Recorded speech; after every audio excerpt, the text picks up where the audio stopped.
శ్రీచక్రం ఇంట్లో ఉంచి పూజిస్తే మీరు ధనవంతులు అవ్వడం ఖాయం. శ్రీచక్రం చాలా పవిత్రమైన, ముఖ్యమైన మరియు శక్తివంతమైన యంత్రాలలో ఒకటి. ఇది అందించే ప్రయోజనాలు దాదాపు అందరికీ ప్రయోజనకరంగా ఉన్నాయని రుజువు చేస్తాయి. ఇది అన్ని ప్రాపంచిక కోరికలకు మూలం మరియు అంతర్గత విశ్వశక్తుల ద్వారా అన్ని కోరికలను నెరవేరుస్తుంది. సంపదకు ఉత్తమ సాధనంగా ఇళ్లు మరియు కార్యాలయ గదులలో ఉంచవచ్చు. శ్రీచక్ర పరిపూర్ణ మరియు ఆధ్యాత్మిక సంపదను ఇస్తుంది. ఈ యంత్రానికి అన్ని కోరికలను తీర్చగల శక్తి ఉంది మరియు మంచి జీవితాన్ని గడపవచ్చు.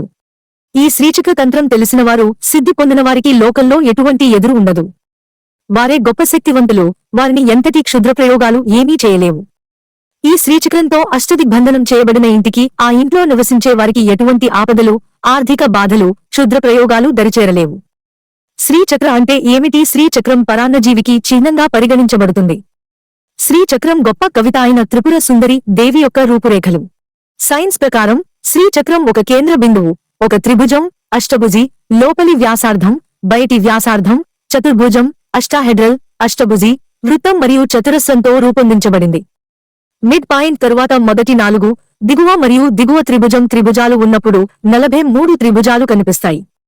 చక్రంలో 8 రేకులు మరియు 14 రేకులు కలిగిన 2 చక్రాలు, వాటి చుట్టూ 3 వృత్తాలు మరియు 4 స్తంభాలతో ఒక చదరపు 4 వైపులా తెరుచుకుంటాయి.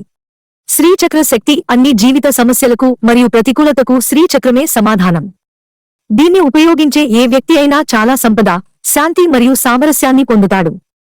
శ్రీయంత్రం జీవితంలో అన్ని అడ్డంకులను తొలగించడానికి సహాయపడుతుంది. ఆధ్యాత్మికంగా మరియు శారీరకంగా వృద్ధి మార్గంలో వెళ్లడానికి ఇది మీకు సహాయపడుతుంది. శ్రీచక్రం మీ చుట్టూ ఉన్న ప్రతికూల శక్తుల నుండి దూరంగా ఉండటానికి మరియు ఎక్కువ విజయం, సంపద, ఐక్యత మరియు శాంతిని సాధించడానికి ఒక సాధనం. మార్గదర్శకాలు: శుక్రవారం మీ ఇల్లు, కార్యాలయం లేదా వాహనంలో శ్రీహక్కం వ్యవస్థాపించడం ఉత్తమం. శ్రీచక్రంలో ఇంట్లో శుభ్రమైన, ప్రత్యేకమైన ప్రదేశంలో ఉంచి పూజలు చేయాలి. బంగారం, రాగి లేదా వెండి రంగులతో చిత్రీకరించిన శ్రీచక్రం మంచిది. శ్రీచక్రం ఎరుపు పువ్వులు మరియు కుంకుమ పువ్వులతో సరళమైన వెయ్యేళ్ల పేరుతో పూజిస్తారు. ప్రతి శుక్రవారం మీ స్థానం నుండి లేవకుండా ప్రార్థించండి మరియు పూజించండి.